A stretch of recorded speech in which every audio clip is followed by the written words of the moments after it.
Here we go, and welcome to Strange Journeys. We are live again one more time on this thing called the Interwide World Web thingy that y'all are familiar with, probably more than I am.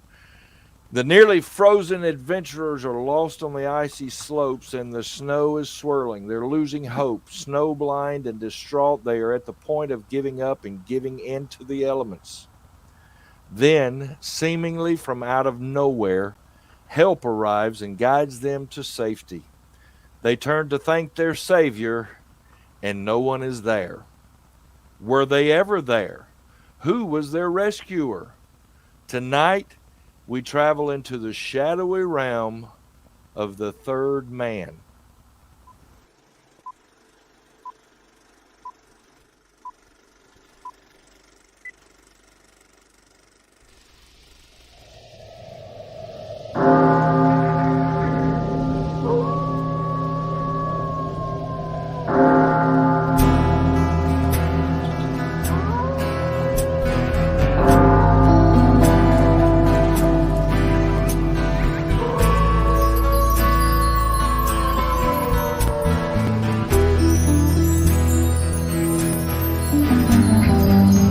Do you want to take a trip into the unknown, into the unseen, the unexplainable, and the unbelievable? Join our strange journeys.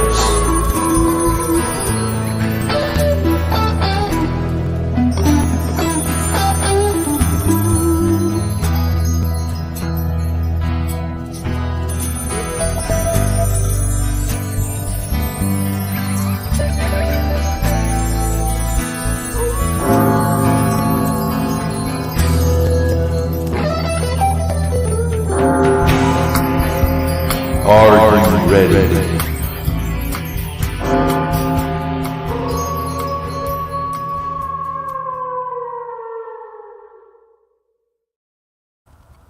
Yes, are you ready? Let's bring it. Selena, Dagny, are you ready? I'm ready. You ready? Um, Oh yeah. Oh yeah. Lucy's ready. We I can hear that. Yes. So how y'all doing tonight? I'm pretty good. How about you? Well, I'm hanging in there. I had a Um sad thing happen. no, what? My coffee cup, my Strange Journeys coffee cup broke. No. So I got to reorder. I will be reordering today. You're I believe in aliens? So today we got Little Mermaid Oh, okay. backup we plan. we did mermaids on our Strange States Mississippi show. I missed that one. I Yeah. need to go through and watch all of them in order. Yes. I've missed one here and there along the way. Uh okay. Excuses, excuses, excuses. I got them. You don't have any excuse now. We'll explain why in just a minute. Remember that we provide these shows first and foremost for you, the watchers, for your entertainment. We are not by any means and do not claim to be scholars and experts in any of the topics that we choose to cover. We are simply enthusiasts and storytellers who have fun with these topics while doing our best to respect individual beliefs. Please remember that this show is live and nothing is rehearsed or edited out later. What you see is what you get. And remember that you can support this show through Patreon, PayPal, Venmo, or Cash App. Let me pull that up here. Where'd it go? There it is. Those are scrolling down there at the bottom. Patreon is a monthly commitment. And if you can do that for us, you become a patron of the show, and we deeply appreciate that. If you're not into the monthly commitment thing, that's cool. We respect that. I hear a big truck driving by. Oh, that's right. Selena lives on Highway 98, right on Highway 98. Oh, yeah, we can hear good now. But if you're not into the monthly commitment thing, we respect that. And if you like what we're doing and you say, hey, I want to drop them 20 or something, oh, okay. Well, just remember to unmute when it's your turn to read. If you just want to tip us, give us a little encouragement, $20, $50, $5, $10, whatever, just go to PayPal, Venmo, or Cash App, and you can just drop us a tip there, and we certainly appreciate it. We need all the help we can get. Do y'all realize we are up to about 72 subscribers on YouTube now? That's awesome. Isn't that awesome? Hey, we've got a comment already. Hey, it's UFO Bigfoot again. Saying Hey. howdy, y'all. Hey, UFO. Hey, I'm glad you dropped by, man. Appreciate that. Yeah, go check out UFO Bigfoot. I Totally. subscribed to his channel, I believe, the last time we were on, and he did that for us. But I've got a new treat for you when it comes to, since Dagny, who promised a YouTube video, hasn't come through yet. Check this out. Click that thumbs up and subscribe to the channel. Like and subscribe to all these videos that Papa Tom made. Hit that notification bell up. My work here is done now.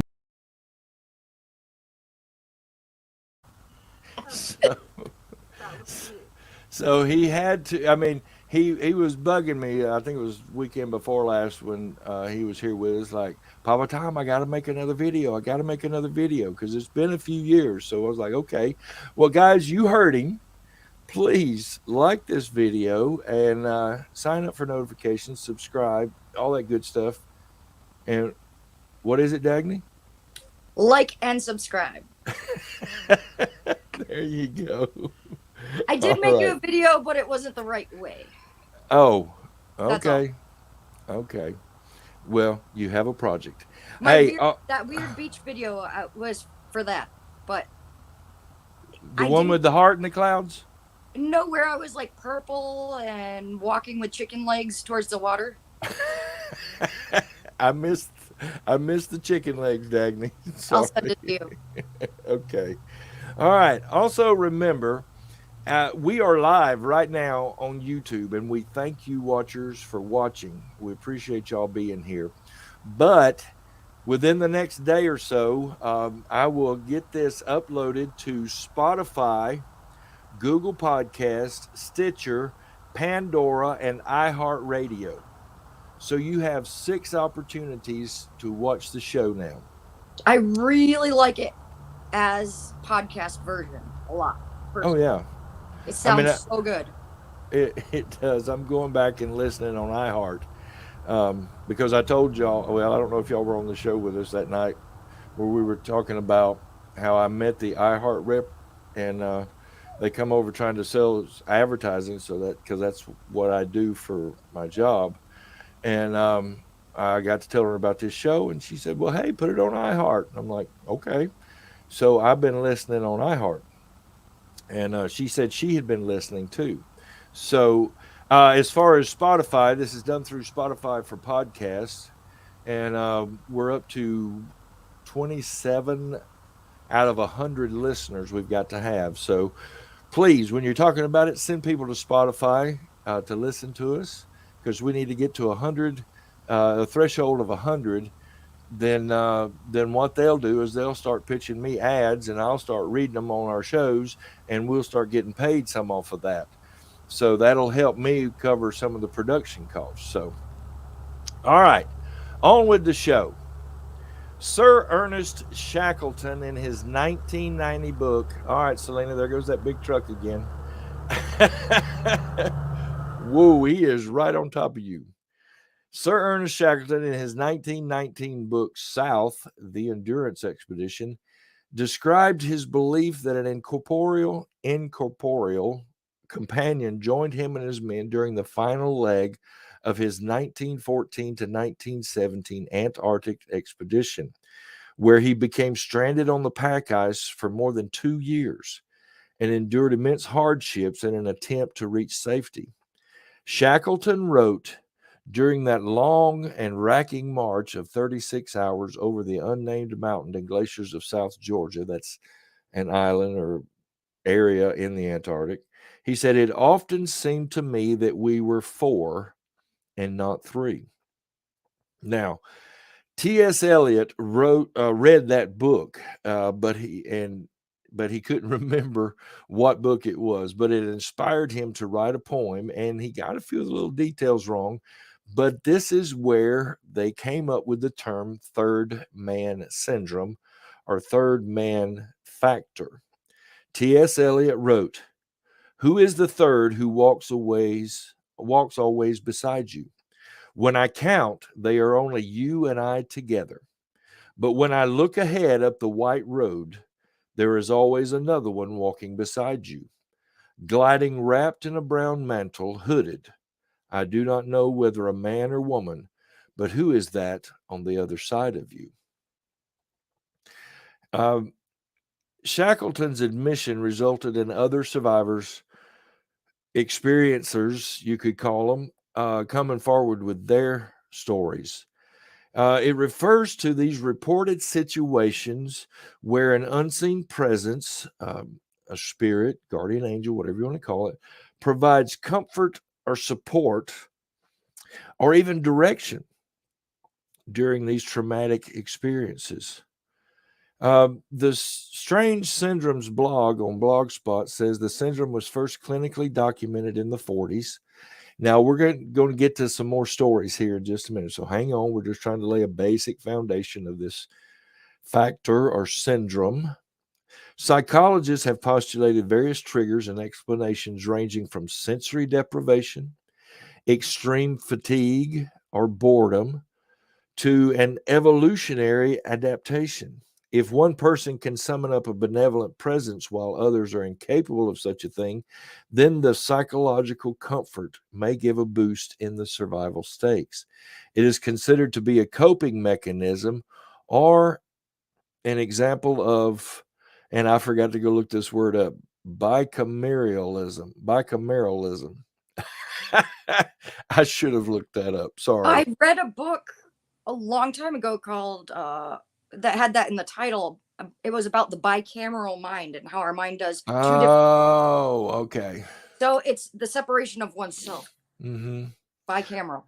I saw a Far Side cartoon today, and the man's head went like this, and the psychologist was talking to him, says, "I can see you're extremely right-brained." Because his head is like his head on the left was cut off and then the right was all the way up. So I can see you're extremely right-brained. Selena, you want to read us from the Heritage Herald website article? Sure. Okay. It says today, this guardian angel phenomenon is known as third man syndrome, named after Shackleton's apparition during his journey. Third man syndrome is used by psychologists as a diagnosis for trauma victims as an intense or traumatic events. In times like these, people sometimes feel a presence beside them or watching over them.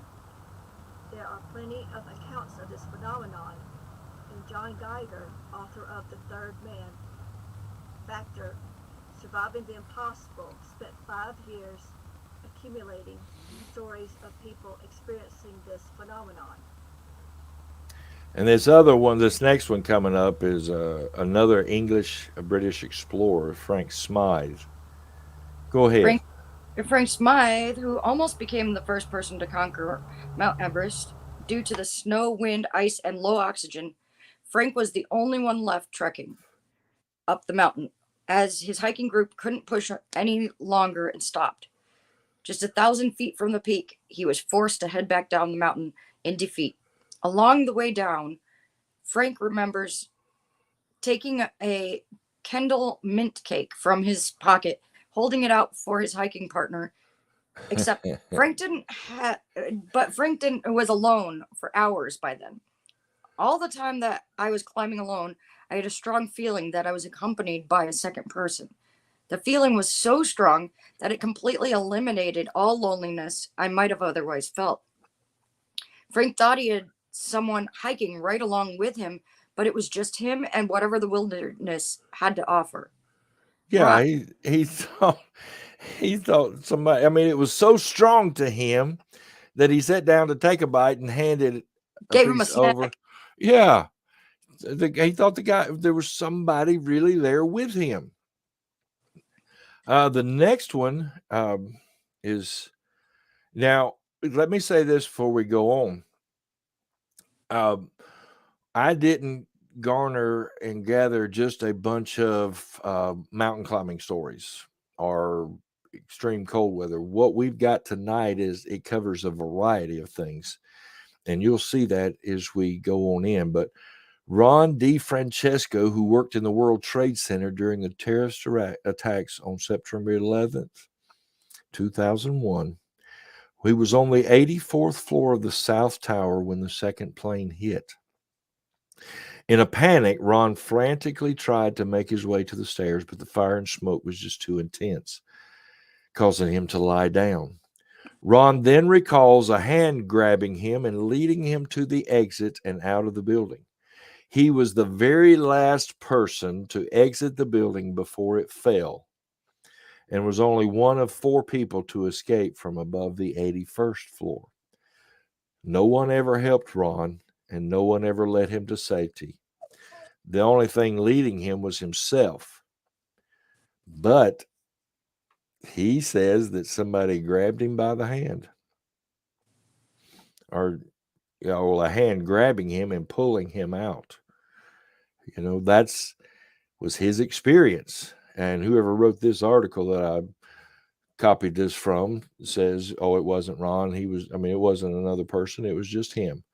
But what is the one thing that we say on this show all the time?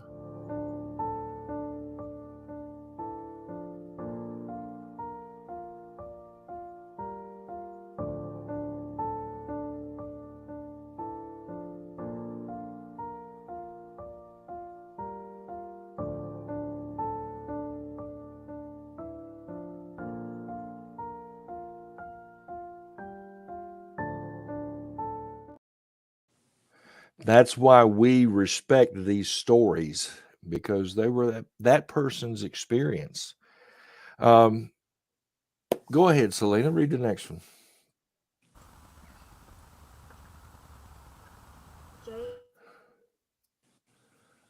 Oh, we lost you. You blacked out for a second. You froze up. Go ahead. James Savigny was 28 when he and his friend, Richard Whitmore, set out to climb Delta Form, a mountain in the Canadian Rockies. Roped together, they were using ice picks to traverse an ice gully when an avalanche of snow and ice came crashing down onto them. Wow. James was knocked unconscious almost immediately, and Richard could have escaped the avalanche if not for the rope keeping them together. An hour later, James woke up to a broken back, ribs, scapula, arm, and nose with torn ligaments on both knees and several internal and external wounds. James, dazed and with a mild case of amnesia, found Richard dead on the ground. In defeat, James lay next to his friend and waited for death to take him as well. After an hour, James felt a presence approach him and tell him to get up and keep going, even giving him tips on how to survive. With the advice from the spirit, James miraculously almost made it to his campsite, stopping short due to exhaustion. It was then that James knew the apparition left him, and an unsettling sense of loneliness overtook him. That didn't last long, however, as a group of skiers found him and called 911. He was quickly picked up by a helicopter and sent to a hospital. Wow. Whatever this was giving him tips on what to do, which reminds me, Selena, the traffic's getting heavy again. Sorry. Thank you. It reminded me of a video I was watching a while ago where he talked about Charles Lindbergh on his flight across the Atlantic. Said he felt and sensed the presence of about 4 or 5 spirits in the plane with him. And at one point, they were talking. He said they were talking about his navigational skills. Yeah. I guess giving him a hard time about it, but they were giving him tips and hints and tricks, whatever. But supposedly they are why he made it. They kept him going. He said, basically, these were like people I'd never met, but I'd known all my life. And he said there was just such a camaraderie. Okay, Dagny. British Army officer T.E. Lawrence, also known as Lawrence of Arabia, reported experiencing the third man factor while leading Arab forces against the Ottoman Empire during World War I. He described hearing a voice that offered encouragement and advice during difficult times. Wow. I mean, these are some of these are famous people. Like the next one, George Patton reported hearing a mysterious voice during World War II that gave him guidance and inspiration. I mean, these are people that could be, ridiculed, but they're saying, hey, I got help from an outside source, Selena? Neil Armstrong. Okay, you're cutting out again. You're having connection issues tonight? I am. Man, Oh, wow. I got it. American astronaut Neil Armstrong, the first person to walk on the moon, Reported experiencing the third man factor during his historic space mission. He described hearing a voice that offered encouragement and guidance as he took his first steps on the lunar surface. Wow. Even on the moon. I'm actually that one. I think that one makes like a lot of sense to me because I've heard how tremendous it is to our mind just looking back at our planet alone. Just that is a lot for us. Yeah. Go ahead and read the next one. I want to go into one here in a minute.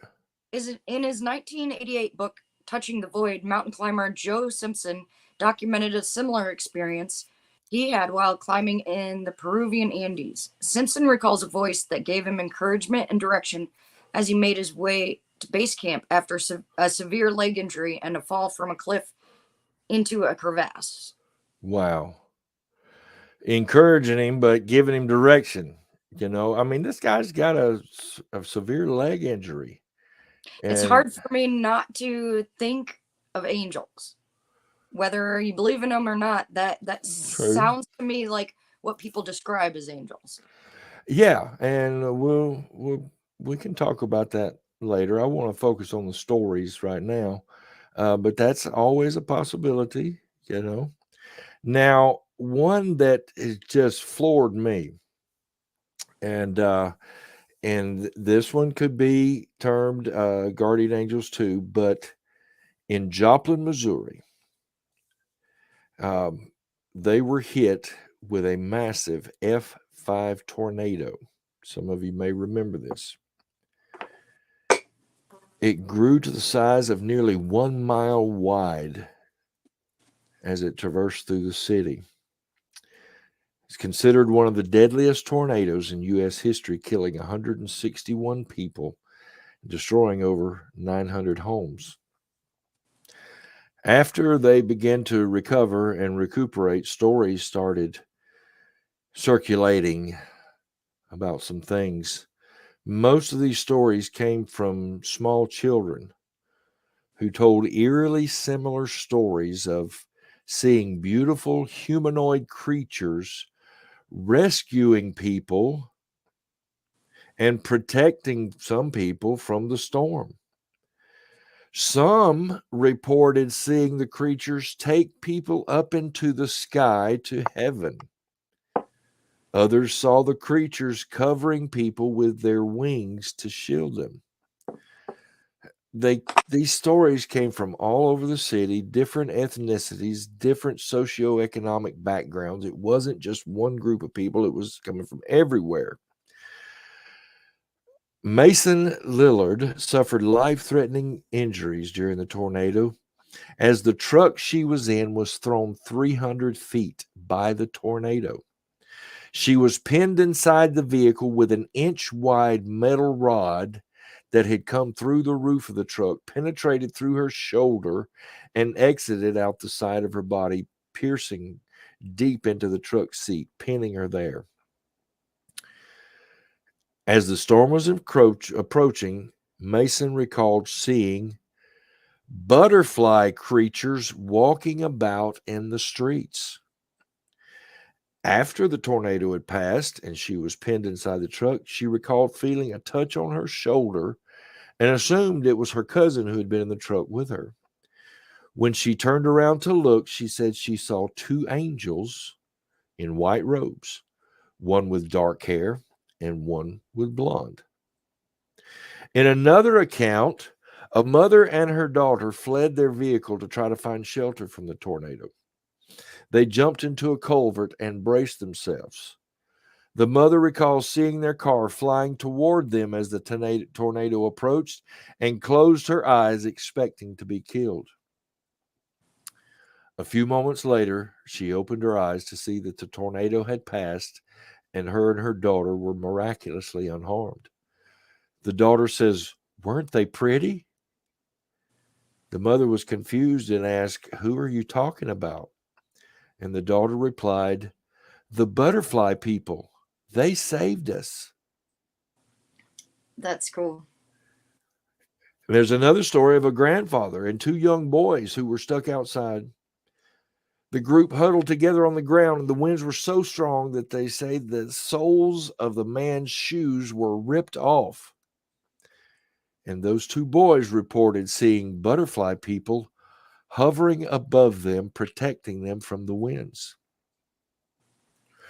Now, since then, a mural has gone up, and for those of you that are listening on Google Podcast, iHeart, Spotify, Pandora, I'm sorry, but this is a mural that was painted in the city of Joplin after the tornado, and it shows butterflies all around the town helping people. That's cool. Yeah.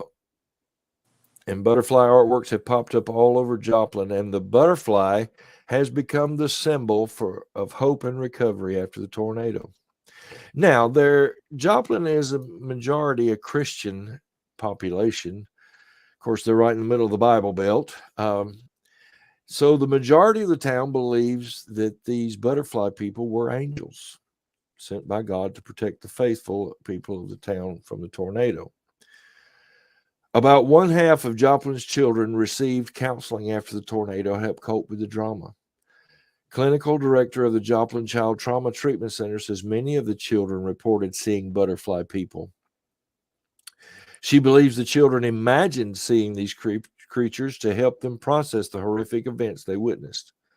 Other, less mainstream theories have been floated as to the identity of the butterfly people, such as interdimensional creatures, aliens, or spirits that all came to try to save as many lives as possible. Again, we go back to the experiencer. You know, if they say they saw it, guess what? They saw it.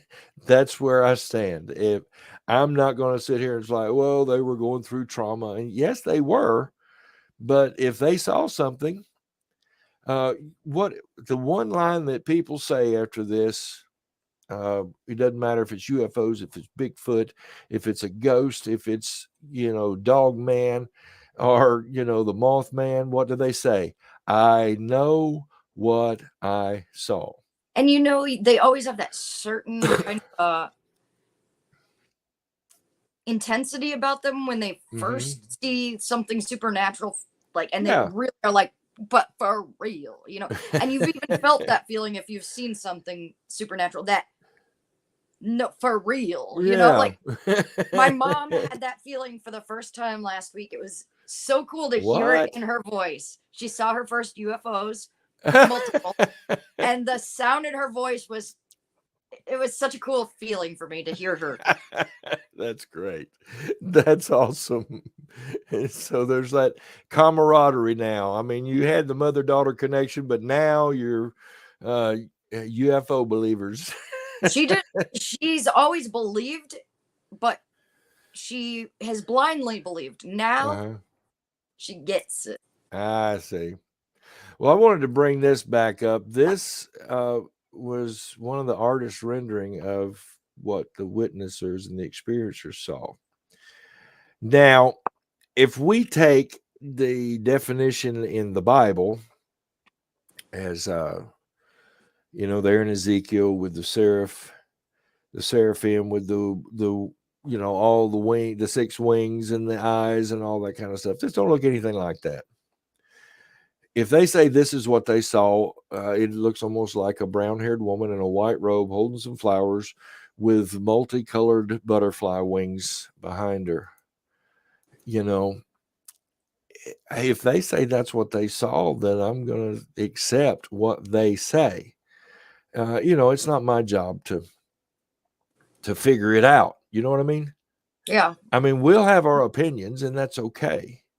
But it's not my job to figure out that person's issue as to why they saw this. No, they saw it. That's all I need. If I see it, then I'll do my own diagnosis on myself and say, I know I haven't been dropping acid. So And cut that one off the list. Yeah, I know I didn't have any bad weed. I'll know that about myself. I didn't do so if I see it, then it's my job to diagnose myself. But well, that goes back to that bicameral that you were saying. Yeah. And it's like that multiple personality, the division between yourself kind of thing. Well, if you think about it and you were saying other people from other dimensions, maybe we do have access through ourselves. Right. Maybe there's so many possibilities. Well, true. And that was especially one of with our understanding. What that article called the less mainstream theories is an interdimensional creatures. How many times has Elizabeth been on the show? And every time she says there are other realms out there that we don't know about, that sometimes they cross over. Could this be one of those times? Now, we're going to probably the modern example of a community well to get the rest of our stories, and that's Reddit. You can find anything on Reddit. I found a ton of these stories on Reddit, and so where we can, we may give. No, most of them didn't leave their name or handle. So, Selena, you want to try the first one?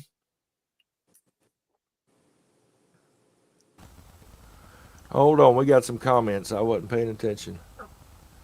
Lynn said, it's her thoughts too. I'm thinking supernatural and that God has sent help and protections.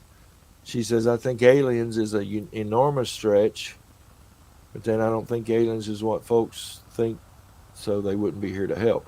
Okay. But that was the other comment she put. God has sent help and protections. Yep. All right.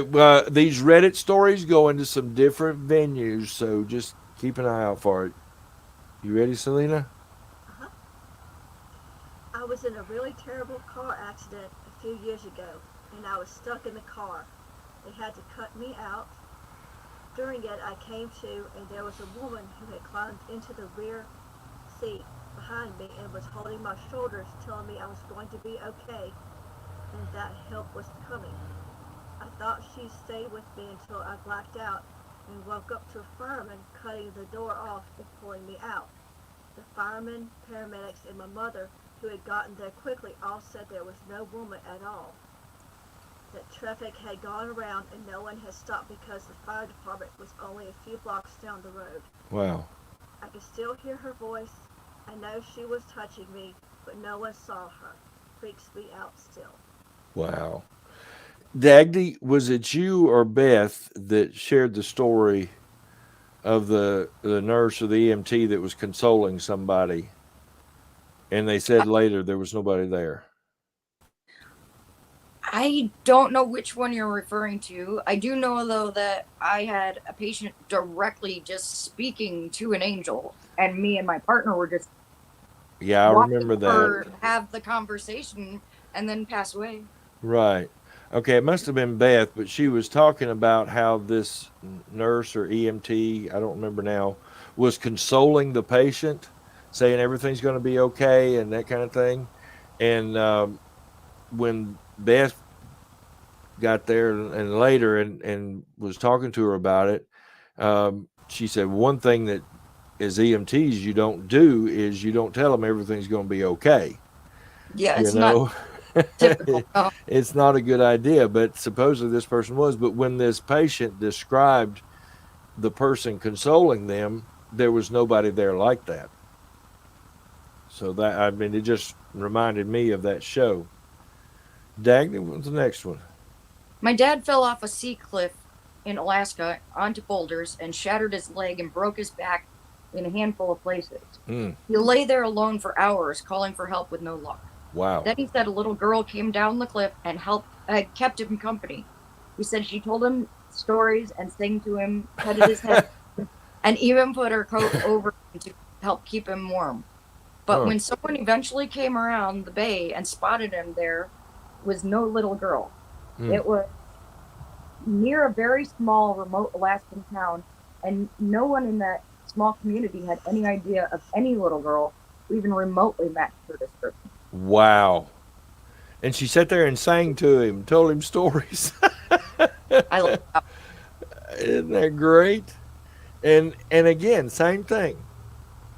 You know, once help arrives, they're gone. They just disappeared. Just getting them to pass that point that they need Uh-huh. help with.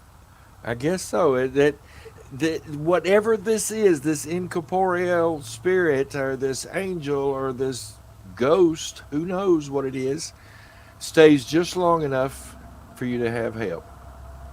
This next story. One time I was very lost in an unfamiliar forest. I was full on panicking and running through the thick brush, getting stabbed by thorns and falling over every 5 seconds. At one point, some voice in my head was like, just sit down and shut up. So I did. And a few minutes later, I heard a very distant truck horn. Ran straight toward that sound and eventually hit a highway. Wow. I think Whatever. I need Huh? that voice sometimes. Just sit down and shut up. Well, yeah. But I mean, he listened. Well, I say he, it could be a she. I don't know who wrote this. But they sat down, and within just minutes, I could tell where the highway was at. Wow. Selena, you want to try the next one? A friend and I lost the trail in the snow once when we were backpacking in the mountains. Couldn't find our way back to it. I saw Oh. a footprint. Next one. Huh? Oh, wait, no, sorry. Ignore me. Hey. Okay. Ignore Dagny. She said it herself. I'll sit down and shut up now. You needed that voice, didn't you? I told you. It wasn't a joke. I was Guess, serious. guess what's going on the blooper reel? No, I made it. You made. Well, that's not your first time, Dagny. So go ahead, Selena. That was hilarious, Dagny. I saw footprints in the snow. One horse, one llama, and one human. Sometimes there would just be animal tracks like the human was riding. Hmm. Sometimes their tracks were visible, like they were leading the horse. On a hike in the same area a few years earlier, we'd met a llama herder who brought his flock into the national forest to graze during the summer. I thought, it's got to be that guy. Yeah. We can follow his tracks out to safety. Convinced my friend to give it a try. I followed those tracks over the pass, and we eventually got back off the snow, back onto the trail. My friend swore he never saw a single track. Wasn't aware of this phenomenon before, but now it makes me wonder. Wow. Yeah, I mean, this one's kind of odd where there's There's two of animal. them. Well, I mean, he sees tracks. This person sees tracks. His buddy, his or her buddy, again, doesn't say one way or the other. The friend never saw the tracks, but this experiencer saw the tracks and followed them back to safety. Yeah, I mean, he was thinking the tracks were from the llama herder he had met, but we don't know that. But the tracks led him to safety, but only one of them saw it. That's what's wild. Now, this one person says, I experienced something similar when I was 16. I had been in a car accident and the car was totaled. They say I was wearing my seatbelt and was uninjured. During the crash, I heard a voice coming from the empty back seat yelling for me to duck, which saved me from getting crushed by the roof as the vehicle rolled over. Then it was a series of instructions on how to get safely out of the car and how to get help. I know it was my brain doing all of this, but it really felt like someone else was there telling me what to do, like I was wearing an earpiece or something. He's getting all these instructions. I mean, he could be correct that it could be his own brain, the calm side of him, directing or this person directing him through it, but it could have been outside. This reminded me. I was talking to a friend of mine at work about this the other day, and he said when he was a teenager, he rolled his truck, and it was I don't know if you remember the old Chevy Blazers and the heavy, huge doors, like the old Lincoln cars, the big, heavy doors. This Blazer had big, heavy doors. And it had fallen. When it landed, it was laying on its side. And he was hurt, but we got some more comments. Okay. He was hurt, but he was trying to figure out how am I going to get up and get that big heavy door open. When it opened, he saw a hand pull it open, and he got up and crawled out, and there was nobody there. Sounds suspicious. Yep. Lynn reminded me. Yeah. I was like, whoa, that's pretty cool. But Lynn was reminding me that it was Beth. Oh, that's other one? Yeah, on that story. And she said it kept his mind off his pain. And I'm trying to remember what that was. Oh, yeah, the guy in the car. Okay, but yeah, my friend said he saw a hand pull the door up and hold it open enough for him to get out to safety. I believe those doors were made of airplane steel at the time. May have been. So, I mean, that's serious weight. Yes. Selena, tell us about the Korean War vet. My grandpa was a Korean War vet. This sounds hokey. Okay, we lost you there. Before he passed away. He was in a trench under heavy fire as someone, he assumed his sergeant, came by to check on him and then left and moved on to the next trench. My grandpa thanked his sergeant for looking in on him the next day, and his sergeant denied ever getting out of his own trench.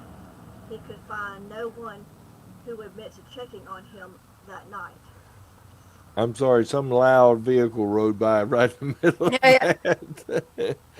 But this guy's in the trench and somebody comes by to check on him. Hey, you okay, bud? You hanging in there? And goes on, and nobody claimed to have done that for him. His sergeant said, "No, I was over in my own place, you know." So it Can't imagine. happens. I've seen so many movies with the trenches. Yeah. Not possibly imagine being in one of those. All right, Dagny, tell us about the World War II vet. All right. Oh shoot, sorry. That was Korean War. After the Korean War vet. My grandpa was a World War II vet. He told us about being in his tent one night and hearing his mother calling for him.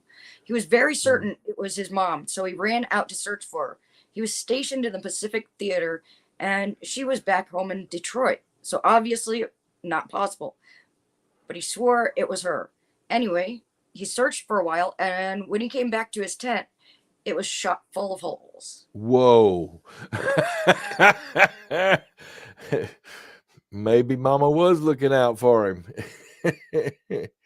Well, it's one of those things. If I hadn't gone out to look for the voice, I would have been in the tent when all the bullets come flying through. Yep.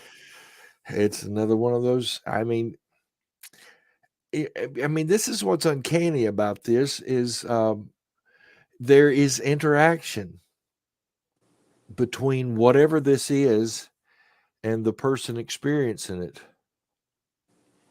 Like trying to get a bite of food. Yeah. Lynn said something about the little girl, but I'm not sure what she's talking about there, but she'll remind us. A friend and I were walking home from the clubs in Florence, Italy. We walked, this one's wild. We walked past an American girl walking the opposite way. Her GPS blaring where to go. She seemed drunk. We walked past her, paused, and then turned around to look at her again. When we turned around, there was an American man looking very fresh and clean for 4 a.m. He said, "Is that your friend over there?" And we said, "No." He asked, "Shouldn't you go be her friend?" So we went to walk her home and wait at her door for her friends to buzz her up. Right next to her apartment was a man hiding behind a parked car watching us. My friend and I held hands and booked it all the way home after the girl got inside safely. When we got home, we began discussing what just happened. I said, "What about that beautiful blonde man who told us to help her? He was wearing the exact outfit my dad used to wear on Sundays." She was like, "Blonde? No, he was Latino like me and was dressed just like my dad." I love that they both had different perspectives. But they both saw a man. Yeah. They both saw a man. And it looks like they protected this girl from getting attacked, robbed, raped, or whatever. I mean, somebody was over there hiding behind a parked car waiting for her to get home. But because she came home with friends, I just thought that was I just thought that was so cool when he said, "Shouldn't you go be her friend?" Maybe you should go be her friend. Yeah. It's like they knew something was going on. All right, let's see where we're at. We still got several more stories to go. This is aren't these awesome? They're juicy. They're what? They're juicy. Juicy. Juicy story. I just thought that one was so cool. Shouldn't you go be her friend? Selena, you think you can get this next one in without getting drowned out by traffic? I'll try. I'm not sure if this is the same thing or something completely different, but 11-year-old me was walking home from school one day and was attacked by a pretty massive dog. Wow. I was wearing a jersey, and luckily after initially knocking me down, his teeth got tangled in my jersey on my shoulder. I knew in a matter of seconds he was going to rip me free and kill me. Like I knew that. Weirdly accepted it kind of thing. Then out of nowhere, this man who lived in a small town, back road, no one around, is just there. picks the dog up off of me and literally launches him unbelievably far into the woods nearby. He stands me up, mumbles something about it's okay, or something I never really understood exactly what he said. Then just gets in his truck that 100% was right next to me on the road, but never saw, heard it, and this all Wow. happened within little seconds, and drives away. Again, a very small town, everyone knows everyone and what they drive, even in surrounding small towns. No one knew this guy and never saw him or the above. Man, Okay, you cut out on that last part. Or But saw they- the truck again. Right. What I remember most is when he picked the dog up, his silhouette was completely shadowed and the sun wasn't shining. Wow. I mean, this guy shows up. This kid knew he was about to be eaten by this dog, and he picks the dog up, and in his words, launches the dog into the woods. I like how they said the strange accepting of you're gonna die. Yeah. I've felt that feeling a couple times. I have too. Unfortunately, a couple times, and I have to. it's defining that moment. You know, Yeah. I'm gonna die. Yep. When I was sinking down into Cruz Bay on St. John, I knew. I mean, there was a calmness, but I knew this was it. You I mean, feel when it. Yeah, when she was reading that, and whoever this was, their 11-year-old self said they knew they were going to die. I mean, that's the way I felt sinking down into Cruz Bay. I thought, I'm going to drown in Cruz Bay. This is the end for Tom. And I just knew it. And then I opened my eyes and I was on the deck of the boat. That's I how don't know. That's how I know that I am living my life the right way. Is when I have felt that feeling, I feel totally calm and complete, and I'm Yeah. like, all right, well, time to go. I don't fight it. I don't feel regret like some people do. I'm like, all right, I got to keep doing what I'm doing. Yeah, I was listening on iHeart the other day of our near-death experiences, and you had written yours down for me to share, and I remember sharing. I was listening to that just the other day about your near-death experience, where you saw them working on your body, and you were just calm with it. You were just cool. Okay. Yep. Maybe you guys should try this. All right, you ready for the next one? Yep. This happened to me. I was in my car driving on I-40 across the U.S., and I had pulled into a gas station to get gas and snacks. I went inside and no one was in there, so I decided it was weird and I needed to leave. As I pulled out, I saw a tornado in my rearview mirror, and I was almost frozen in fear. Wow. As I started to panic, I heard a voice that said, "You need to floor it now. You have to move." So I started driving. Then it said, "Faster, faster. You have to outrun this." And so I drove the fastest I ever have in my life. A few minutes later, the voice came back and said, "Good job. You did it. You're okay now. I'm leaving now." Wow. It was over. And sure enough, the tornado had turned its path and I was okay. I've tried to ask him to come back and thank him, and he never has. Wow. Personally think it's some sort of guardian angel, and I am an atheist. Whatever it was, I am thankful it came to help me. Yes. I mean, they're an admitted atheist, but they said something spoke to them and they think it's a guardian Something angel. happened. Something happened. Yeah, they cannot deny that something spoke to him and said, "Floor it. You need to go." In his That's little pretty- earpiece, his security earpiece said, "Go, That's right. get out of here." Oh, and then I thought the cool part was, "You're safe now. I'm leaving. I'm out. My See job is ya." done. See ya." On to the next one. That's right. This next person says, "I'm a nurse. I've worked swing shifts for years. Once in my youth, I lived alone in a ground floor apartment with a cat. Here we go with the cats again. Man. It was my night off, but sleep was rare and sporadic. But I'd finally fallen asleep fully clothed while reading in the bedroom. I heard a voice that sounded so close it could have been from someone on the pillow next to me. It was a woman's voice, very stern, who said, "You need to get up now." The last word seemed so loud it was almost like she was yelling right in my ear. So I shot out of the bed. It scared me because I thought someone was in my room, but I immediately heard another noise at the door. Someone was trying to break into my apartment. I don't know what it was, a dream, my subconscious trying to alert me to danger. I don't know. I loudly announced that I had called the police and a would-be burglar ran away.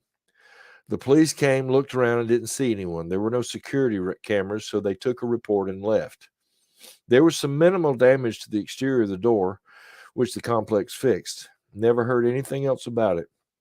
I think the would-be burglar probably lived in the complex and knew that I usually worked nights. They didn't think I would be home. I mean, they get somebody screaming in their ear to wake up now, just as somebody's trying to break in the door. Wow. I mean, again, it's an external thing. Now there is a what's the word I'm looking for? A psychological instance. Oh, my mind just went blank. Yeah. Where your brain explodes or whatever. You think you hear an explosion or something when you're sleeping, and it's kind of like a dream, but you think you wake up thinking you've heard a loud explosion, but there's nothing there. Is it? I wonder if that's related to when your whole body jumps too, like when you feel like you're falling and you hit the bed. That they have figured Dagny, out. that's just you. You're weird. It's not. That's the way. This is a thing. It's a thing. I believe I mean, it was like I thought of it and then it left my brain. So some of you out there probably know exactly what I'm meaning, but there's a term for it where you're sleeping and dreaming, and then you hear this loud explosion, and I don't know, a brain quake or something. I don't know. Selena, you want to try the next one? Or you? Brain quake. It doesn't sound a brain quake. Maybe that's what it is. I don't know. I don't remember. I don't think that's the name. It doesn't sound like there's a lot of traffic over there now, Selena, if you want to try it. I remember my late grandfather telling me something like this. It was snowing and he lost control of his car. Got into a car crash, nothing too serious aside from a broken collarbone and maybe a concussion. He swears he saw a man in a pure white suit come and help him out of the car. He swears that at the moment he wouldn't have had the strength to do it all on his own. But next thing he knows, as soon as he's situated, the man suddenly disappears. Wow. No footprints in the snow or anything. He always believed it was an angel. I did as a child too, but it's fascinating to hear about this. I never heard of anyone else's experiencing that before, much less the phenomenon had a name. In a white suit. A white snoot, listen at me. A white suit. Yeah. I guess that's going to have to go in the blooper You got reel one too. now. A white snoot.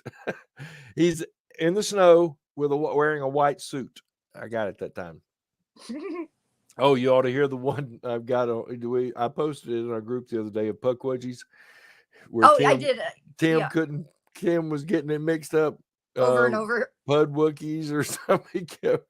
Yeah, I've got more of those to glean, so it'll be even longer next time. But anyway, yeah, the guy shows up in a white suit and it's snowing outside. You know, Camouflage. I guess so. But he says just as soon as he gets situated, the white suit man disappears. Wow.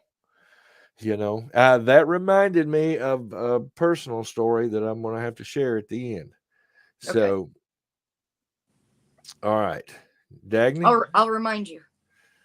Okay. This happened to me when I was heading towards hypothermia on a hike. The Hmm. waterfall along my hike was throwing enough mist to soak me. When the sun set behind the mountains, I lost my trail. I was freezing, and all I could do is sit against a boulder and accept my fate. Then a person who I thought was the spirit of the mountain or something Hmm. told me I'm not going to die today and guided me toward a path. I was still waving goodbye to him when I encountered other hikers. They all thought I was nuts. Excuse me. The unique perspective here is they said, excuse me, they thought it was the spirit of the mountain. Wow. Elizabeth Parker would be right in on that because she believes there are earth spirits. And I mean, she talked about some of that. And it could be, it could be a spirit. I mean, they talk about wood sprites and wood elves and things of that nature. I know people that really believe in the forest people of sort. Mhm. Well, that was our last story, so I'll go ahead and share mine. Go for it. When my kids were young, my oldest was probably 8 or 9, and I've shared this on a previous store. I think I shared it on our Angel show, but that's been a couple of years ago. But she had to have been about 8 or 9. We took a like a company family, extended family picnic day at the beach. Lynn says she woke up a week or so to someone calling her name. He called me twice, left me with an eerie feeling. And on that last story, she said it could have been a Native American spirit. But anyway, it was during the summer. We get to Gulf Shores, and the beach is crowded. There's probably 25 or 30 of us in our group. So we, set up a little place, where we can on the beach, and everybody's hanging out. And we get ready to go, and we're rounding up our kids, and my oldest daughter is missing. And like I said, the beach was crowded. There were thousands and thousands of people on the boardwalk and on the sand and in the parking area behind the boardwalk. And me and a friend start running down the boardwalk. My wife at the time runs to call, get a lifeguard to call, search and rescue. Let's find our daughter. She's missing. And me and my friend get probably about 100 yards. I mean, it was a good ways down, about 100 yards down the boardwalk. And I see her in the distance on the boardwalk walking toward me casually, not in a hurry. And there's this little old woman, not much taller than my daughter, walking with her. And I could see her kind of her hand on her back and on her arm, guiding her. And it was, I mean, very unsuspicious. I mean, it was a little old woman. Okay. But I wasn't paying attention to her. My eyes were focused on my daughter. I was running to Kendall. When I saw her, I ran and I fell on my knees and I hugged her up. And, sweetheart, are you okay? I'm sorry. We lost you, this kind of thing. And my friend runs back to tell everybody that I found her. And all the while I'm holding my daughter, which she hasn't cried yet. She's not crying at all. Calm. Yeah, just calm. And I remember hearing this little old woman say something to the effect of that she had found her down the beach and she had been crying and was trying to help her find her parents. But here's what's strange. What I remember, and talking to my daughter later, is that this woman spoke in a very strange and odd accent. Now, I am not the most traveled person, but I have traveled to South America, to Central America, out the Caribbean. I've been to Africa and to Europe. And I mean, I'm not an expert by any means, but in all the places I have traveled, I've never heard that accent. I don't know what it was. But my daughter was calm and safe. And later, when she was recounting her tale, she said she had been around picking up shells and different things out of the sand, collecting. You know how little kids will collect little stuff like that. And she turned around, and everybody that she knew was gone. That of all the people around her, she didn't know anybody. And she looked around for a little bit and couldn't find us. And she sat down in the sand and began to cry. When this little old woman came up to her and asked her why she was crying, and she told her. And so the little old lady said, well, let me help you find your parents, and got her up onto the boardwalk and was walking her back when I saw her. Now, my daughter to this day swears that was her guardian angel. So could all these stories, could they have been, excuse me, actual guardian angels watching over these stranded experiencers? Or was it just a misfiring of brain activity and chemical reactions in the brain due to stress and fatigue, as psychologists are want to have us believe? Are they spirits of departed loved ones lending a helping hand in time of need? Are they fairies, earth spirits? And here's the serious question. Why doesn't it always happen? Like That's the story what I was totally wondering. Yeah, Dyatlov Pass. You've heard the story of the hikers in Dyatlov Pass. They all died, every single one of them. Mysterious circumstances. Some people think they've solved it. Other people don't. But why are there people who survive these traumatic events while others succumb to them? I'm totally wondering that. Like in the butterfly people story, Yeah. they say that, maybe it was the sinners. I mean, they said it the other way around, but Well, the faithful were protected, which I Yeah. don't appreciate that, because that puts an arrogant thing like, yeah, I God know. will only, but and that doesn't happen. I mean, there are people, I mean, like, I think it was Shackleton who was quoted as saying he is a God-fearing man, and he believed that it was an angel who helped him. But in a lot of these cases, it wasn't. Yeah, it definitely The one was an atheist, remember? definitely crossed my mind as to why sometimes and why not others. Like I said, I've been in lots of near-death experiences, Mhm. and I've never had that happen. Right. Hmm. I can't say that I have either. Like my time in the island, on the islands, when I did fall, go beneath the surface there in Cruise Bay and woke up on there, I don't remember a voice. There was no voices. There was no person reaching down and pulling me up to this day. And, it's been, we're going on 25 years or so since this happened. I have racked my brain trying to remember, did I actually have enough reserve strength that I could crawl up the back of that? And I didn't. Because when I was trying to pull myself up on those little aluminum rungs where the ladder had been cut off, they were cut and crimped, so they had sharp points, and they were razor sharp along the front where they'd been crimped. I mean, they So figured it's... you would have had marks on your hands of some sort? Well, my hands were, from trying to pull myself up. My hands were cut and bleeding. Mm. So when I fell, or I didn't fall, I just got wore out. I mean, I used all my strength trying to pull myself up on the boat. I tried on the anchor rope, and it was slick. And I fought and fought and fought and fought and fought, and couldn't get up the anchor rope. Go back and try the ladder again.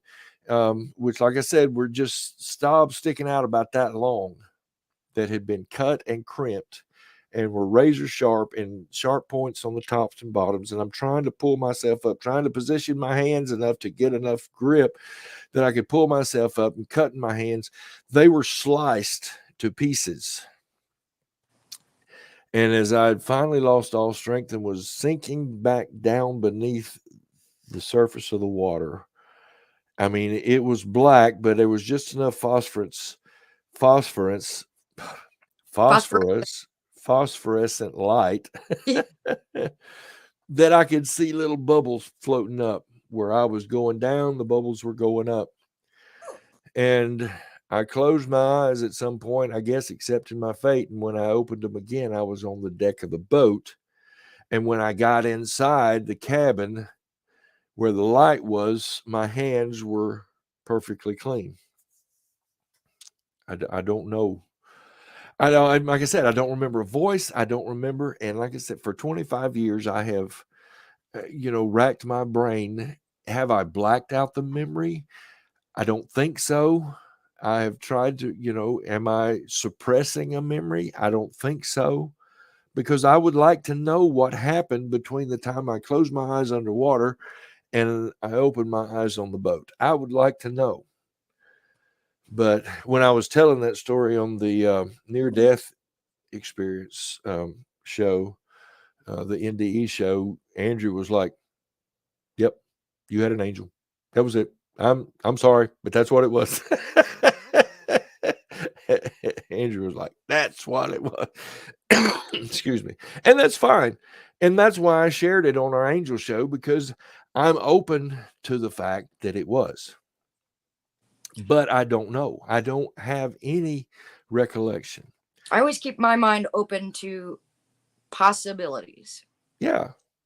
Because we actually, as humans, don't know very much in the spectrum of all knowledge, even though we like to think so. Yeah.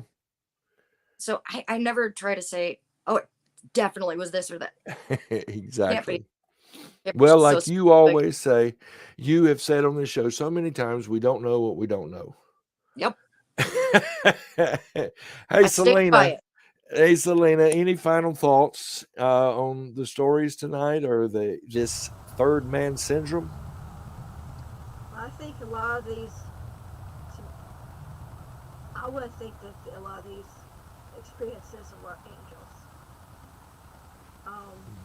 But like you said, I don't want to, one person said he was an atheist, but everybody has their own experiences, and it could have been an earth spirit with the man or woman who was lost in the mountains. Right. But whatever it is, I think it's very fascinating. Yes. Interesting. Well, it reminded me of our back to our near-death experience show. One thing that I came to a conclusion on, well, I mean, just in my research, I began to notice this, that people's experience was, I don't want to say guided by, but their experience that they have in their near-death experience is basically inside their personal philosophy or faith, religious experience. What they experience is within those parameters somehow. If they're Muslim, they'll see this in their near-death experience. If they're Buddhist, they'll say this in their near-death experience. If they're Christians, they'll see this. And not to say that they're all, one's right or one's wrong. It's just whatever sight that you go into the experience with, that's what you see. And that sounds stupid, I know. Which makes me think that it is created from within us and we're seeing it out. It could be. That's personally my feeling to this third man, is that we're creating it inside and coming out. But I feel like all souls are connected. And yes, inside us is all souls. Like, we're all connected to everything. So maybe it is someone stepping up through our mind, but I feel like it's coming from the inside out. Well, you also raised another question. I just thought about this, and we've talked about it. We've never focused on the show, but it has come up. But a tulpa. He liked or she liked the idea, whichever it is. I don't know if it's a male or female puppy, but they liked the idea. That was Lucy. What's tulpa? Is a being created by thoughts. It's most commonly thought to be created when a group of individuals, Say Slender Man. Slender Man has come out to be, I wouldn't say a hoax, but they created this Slender Man being on the internet with Yeah. CGI and different things. But then it had been gotten so big and so popular on the internet that people actually started having sightings. So many brains are thinking the same thing, that it happens on the outside. Exactly. And Yeah. so I don't know, but maybe this third man factor could be some form of a tulpa. Yeah. That the people or person involved is focusing so hard on their survival that, it could be that desire inside, God, I wish I had help. I wish somebody would show up to help me. And boom, there's somebody there. I don't know. I'm speculating completely because, again, I respect the stories of the experiencers. If Yeah. they say they saw a butterfly person, that woman in a white robe with a multicolored butterfly wings, then I accept that. But I just wonder, in an overall sense of things, could that be happening in some of these experiences? I don't know. Or just our internal urge to have help might call out to another person on the other side of the world internally, Uh-huh. and they could talk. We know nothing. We know nothing. All right, Dagny has the final word. We know nothing. Watchers, thank you so much for being here. I'm going to give you a little hint about what the next show is going to be about. And I mean, we are working on a season 2 blooper gag reel kind of thing where we're going to have fun. But Dagny, your blooper tonight won't show up for a while, but it's down for posterity. This live session is being recorded as we speak, so it will be on there. I promise you. And so will my man in the white snoot. But what we have coming up next show, have you ever heard of OOPArts? Now I have, Those, because you told me. yeah, well, out of place artifacts. Oh, this is going to be so much fun. Talking about these artifacts that have been discovered that should not exist. And the reason they shouldn't exist because they're more modern, but when they're dated, or else what they're found in is found to be thousands and thousands of years old. These things should not exist. So we're going to be talking about some of those next show. No, we don't know what they are, but we're going to have fun talking about them. Now, as far as tonight's show with the third man factor, the third man syndrome, we're never going to have all the answers. Like Dagny said, we don't know. But it's always good to know that this is a real syndrome. This happens. People do experience this. And it might just be something that we experience on our strange journeys one day. So, until the next show, guys, you stay safe on your strange journeys. Bye-bye.